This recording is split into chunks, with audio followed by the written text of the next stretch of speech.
Court ಆದೇಶ ಕೊಟ್ಟಿದೆ. ನಮ್ಮ ಸರ್ಕಾರ 73-74ನೇ ತಿದ್ದುಪಡಿ ಅನುಷ್ಠಾನಕ್ಕೆ ತರಬೇಕು. ಯುವಕರಿಗೆ ಅಧಿಕಾರ ಕೊಡಬೇಕು. ಹೊಸಬರು ರಾಜಕೀಯಕ್ಕೆ ಹೊಸ ಪೀಳಿಗೆ ಬರಬೇಕು. ಸೊ ಈಗ ನಾವು 369 ಸೀಟ್ ಮಾಡಿದ್ದೀವಿ. ಇನ್ನು ಅಕ್ಕಪಕ್ಕ ಬೆಂಗಳೂರದು ಅದನ್ನೆಲ್ಲ ಒಂದು ಟೀಮ್ ವರ್ಕೌಟ್ ಮಾಡ್ತಾ ಇದೆ. ಜನಸಂಖ್ಯೆ ಜಾಸ್ತಿ ಇದೆ, ಅದನ್ನು ಯಾವ ರೀತಿ ಆ್ಯಡ್ ಮಾಡ್ಬೋದು, ಇದನ್ನು ಸಪ್ರೇಟ್ ಮಾಡೋದ ಅನ್ನೋದು ಒಂದು ಚರ್ಚೆ ನಡೀತಾ ಇದೆ. ಅಭಿಪ್ರಾಯ ಅವ್ರು ರಿಪೋರ್ಟ್ ಕೊಟ್ಟಿಲ್ಲ. ಅವರು ಕೊಟ್ಟ ಮೇಲೆ ಅದನ್ನು ನೋಡ್ತೀವಿ. ಯಾಕೆಂದರೆ ಕೆಲವೆಲ್ಲ ತಿಕ್ಲಿ ಪಾಪ್ಯುಲೇಟೆಡ್ ಏರಿಯಾ ಇದೆ. ಜಿಲ್ಲಾ ಪಂಚಾಯತಿ, ತಾಲೂಕ್ ಪಂಚಾಯತಿನೂ ಮಾಡಬೇಕು ಅನ್ನೋದು ನಮ್ಮ ಪಕ್ಷದ ಸರ್ಕಾರದ ತೀರ್ಮಾನ. ಟೈಮ್ ಆಯಿತು.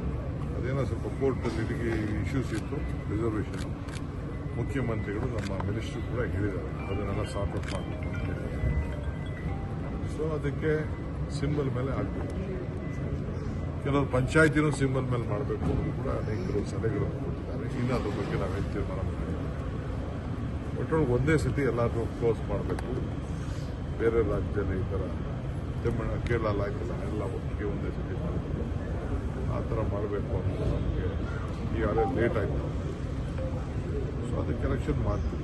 ಸರ್, ಈಗ ಬ್ಯಾಲೆಟ್ ಪೇಪರ್ನ ಬಳಸ್ತಾರೆ ಈ ಚುನಾವಣೆಗಳಿಗೆ ಚರ್ಚೆ ಆಗ್ತಿದೆ EVM ಬದಲು. ಹೌದು, ಅವರು ನನಗೂ ಗೊತ್ತಿದೆ, ಮಾಹಿತಿ ಬಂದಿದೆ. ಅದು ಎಲೆಕ್ಷನ್ ಕಮಿಷನ್ ಬಿಟ್ಟಿದ್ದು, ಸ್ಟೇಟ್ ಎಲೆಕ್ಷನ್ ಕಮಿಷನ್ ಬಿಟ್ಟಿದ್ದು. ಏನು ತಪ್ಪೇನಿಲ್ಲ. ಬ್ಯಾಲೆಟ್ ಬುಲೆಟ್ಗಿನ ಸ್ಟ್ರಾಂಗ್ ಇದೆ. ಬರಲಿ, ಬ್ಯಾಲೆಟ್ ಆಗಲಿ, ತಪ್ಪೇನಿದೆ. ವೋಟಿಂಗ್ ನಡೀಬೇಕು, ಅದು ಮುಖ್ಯ. ಬ್ಯಾಲೆಟ್ ಅಲರ್ಟ್ ಮಾಡಿ ಅದು ಅವ್ರು ಬಿಟ್ಟಿದ್ದು, ಅವ್ರು ಏನು ತೀರ್ಮಾನ ಮಾಡೋದು. ವೋಟರ್ ರೋಲ್ನ ಮಾಡಿದ್ದಾರೆ, ಅದಕ್ಕೆ ಟೈಮ್ ಇದೆ. ನಾನೆಲ್ಲ BLAಗಳು ಎಲ್ಲರೂ ಕೂಡ ಈಗಾಗಲೇ ನಾವು ಸಿದ್ಧತೆ ಮಾಡ್ಕೊಂಡಿದ್ದೀವಿ. ಏನೇನು ಹೆಚ್ಚು ಕಮ್ಮಿ ಆದರೆ ಯಾರು ವೋಟು ಸ್ಥಳೀಕರಿದ್ದಾರೆ ಅವ್ರಿಗೆಲ್ಲ ವೋಟ್ಗೆ ಅವಕಾಶ, ಮತದಾನ ಹಕ್ಕನ್ನು ಕೊಡಬೇಕು. ಆ ಹಕ್ಕನ್ನು JB ಅವರು, ಎಲೆಕ್ಷನ್ ಕಮಿಷನ್ ಅವರು, ಎಲ್ಲ ರೀತಿಯಲ್ಲೂ ಅಧಿಕಾರಿಗಳು ಮಾಡ್ತಾರೆ. ಅದ್ರಲ್ಲಿ ನಾವೇನು ಇಂಟರ್ಫಿಯರ್ ಆಗಲ್ಲ.